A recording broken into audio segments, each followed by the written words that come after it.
singing us all performing the Star-Spangled Banner. And thank you again.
Ladies and gentlemen, I don't know if you know our next speaker. He might be familiar to you, I'm not sure. He was in a couple of movies probably way before you guys were all around. Ladies and gentlemen, give it up for Tommy Chong!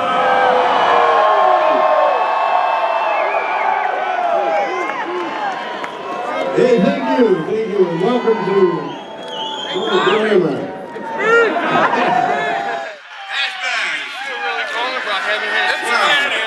You've come a long way, and I just want to, again, thank the magical plant that saved my life. I mean, for real.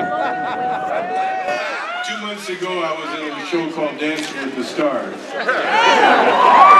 Halfway through the show, or at least, toward the end of the show, I started making these weird smells. And I thought it was normal because I'm an old guy. But it turned out that I had cancer. And I had cancer, the worst kind. But I gotta tell you right now, I'm walking around thanks to the magical marijuana plant.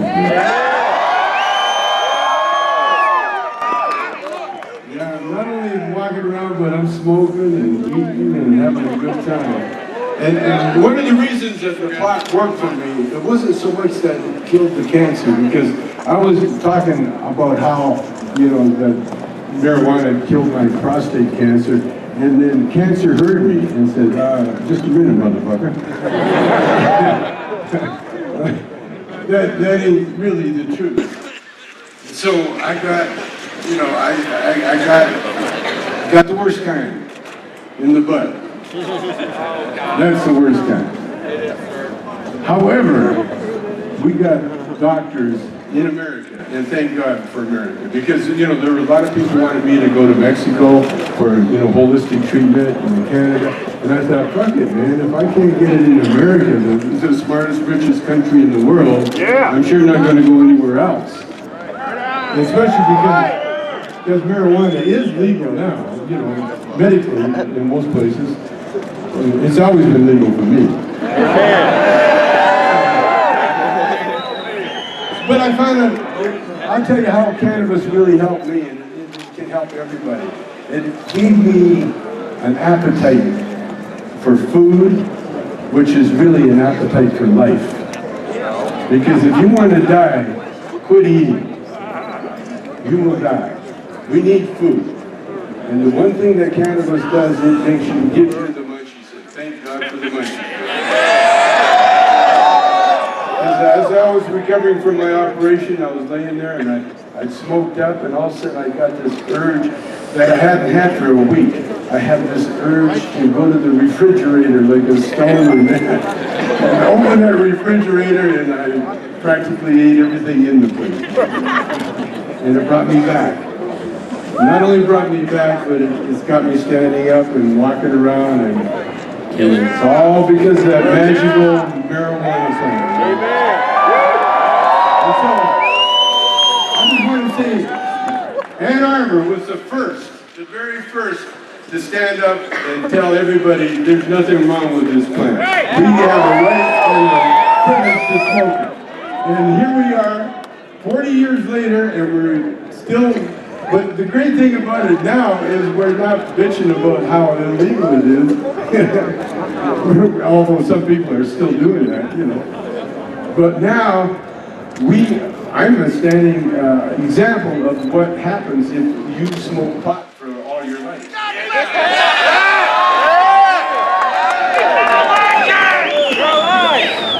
And I got a buddy too, we were driving in the car, because there's one more thing that pot can do, and I want everybody to realize that. Because when I was in the cancer ward, there was a lot of people in there who were smoking cigarettes. And that was very sad, because they were young friends of mine. Well, I mean, we were young at one time. But I was going through radiation, I was walking by, and this buddy of mine looked up at me, and I recognized him kind of, but he had aged. And he died about 2 months later from lung cancer. And that was from smoking cigarettes.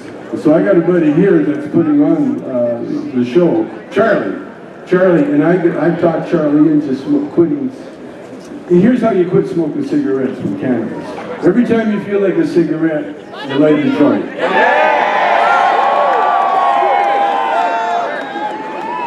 And I'll tell you, after a while, you don't need to smoke anymore. No. After a while, all you want to do is light that joint.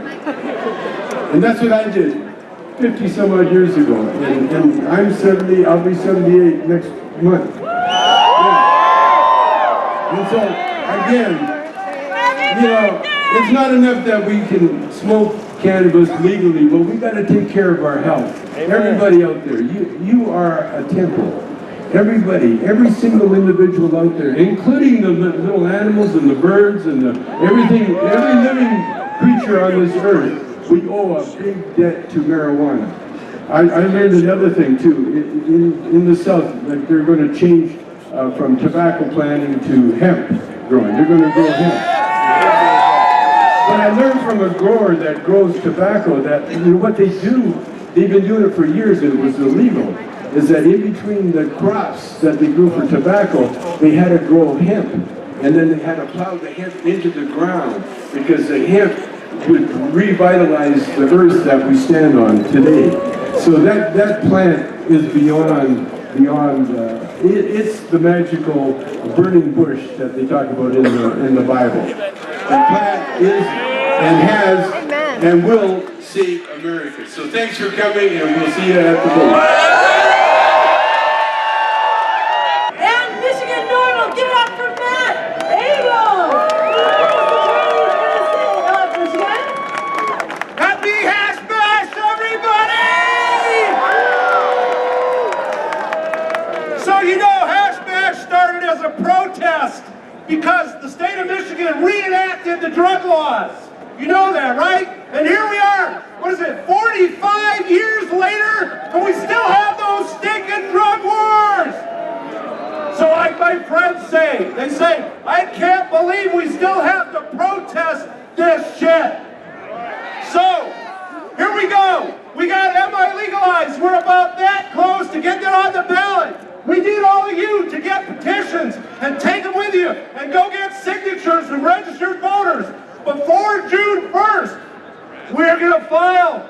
over 260,000 good signatures on June 1st. And we're going to put legalization on the ballot in Michigan in 2016.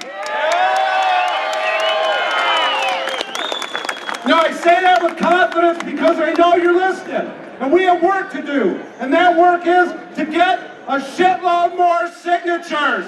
Because we need them. Because the state's playing games with us.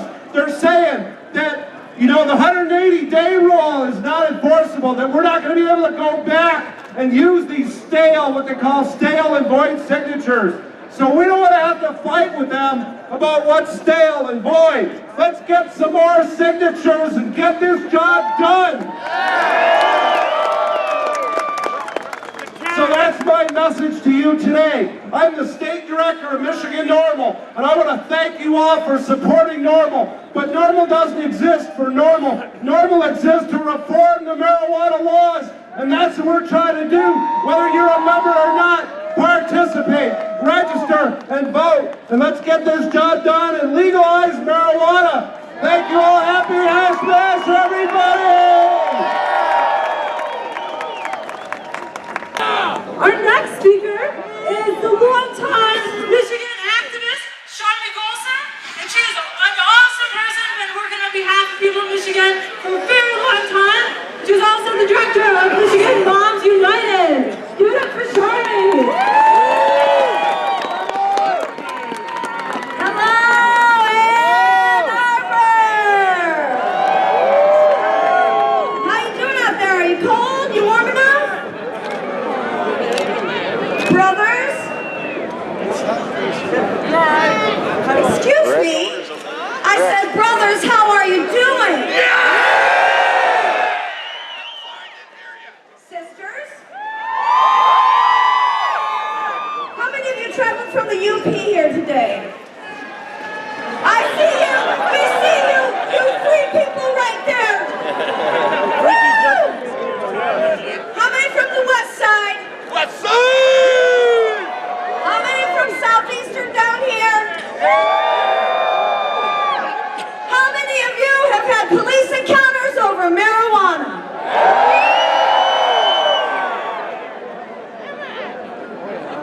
Let me tell you something. Since 2008, when the Medical Marijuana Act was overwhelmingly passed in this state, there has been a 17% increase in marijuana arrests. This is not an accident. See the sign up here? Stop the raids. Stop the raids. Stop the raids! Stop the raids! Stop the raids! Stop the raids! Stop the raids! Long before our law was passed, our now Attorney General Bill Schuette and Oakland County Sheriff Michael Bouchard launched an attack on the Medical Marijuana Act.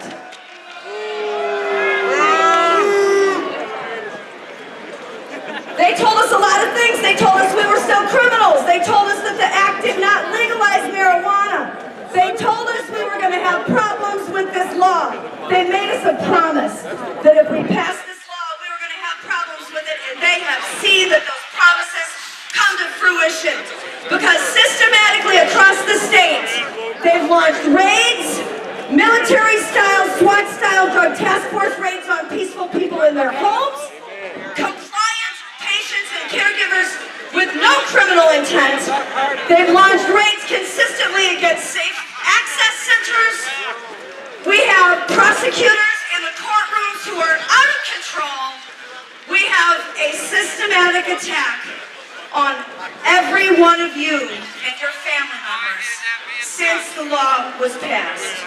And since we met here last year, we've seen an increase, we've seen an increase in these kinds of raids. I know I'm usually the one with all the bad news. I'm real sorry about that. I got you, because other women call me and tell me what the drug cops do in their houses. Since 2009, when we passed the law, I've interviewed hundreds of families. We've seen child endangerment. Who thinks sending the guys with guns and masks in because you have a plant is less dangerous than just having a plant in your house. Who thinks that's okay? Child endangerment, sexual harassment, excessive force, and animal abuse, consistently with all of these raids. Since we were last here, you may have heard about the 2 St. Clair County moms who said the drug cops took everything, even my vibrator. Oh, now I've got your attention. Yeah, that's what it takes, apparently, for the media as well. I could not get local media to write about this. We had to go to Forbes. We had to go to the Washington Post to get attention to the incredibly violent raids that are being enacted on peaceful families across the state. And since then, Attorney Michael Comorn, who you're going to hear from soon, has unearthed a scandal. I'm sure he'll tell you about it. Michael, what are you going to talk about this? He's going to tell you about the scandal with the Prosecuting Attorneys Association of Michigan, directing all of the state lab scientists to say, we don't know what this is if they come across concentrates, so that they can charge you with Schedule I felonies. It was beautiful. This man, Michael Comorn, his law office has unearthed the proof, the emails we needed to prove that all of the law enforcement agencies in Michigan, the County Sheriff's Association, the Police Chiefs Association, the Michigan State Police, and the Prosecuting Attorneys Association of Michigan, they execute crimes against us on a regular basis. Last fall, there was a report issued that put Michigan squarely in 50th place regarding ethics, transparency, and integrity in all 3 branches of government. You have to work very fucking hard to be last place. It is part of the master plan. I want you to call your legislators, and I want you to tell them very nicely to stop protecting police budgets and start protecting human beings. And families. Stop protecting police budgets, start protecting families. One more thing. Since we last stood here together, the Michigan Republicans put civil asset forfeiture on their platform. They passed 7 bills that do nothing to protect you. Nothing. 7 bills. And I have seen an escalation on raids and forfeitures. I want you to call your legislators and tell them to repeal the asset forfeiture laws, okay? So that they can't take your stuff, not your dildos, not your widescreen TV, not your car, nothing without a conviction.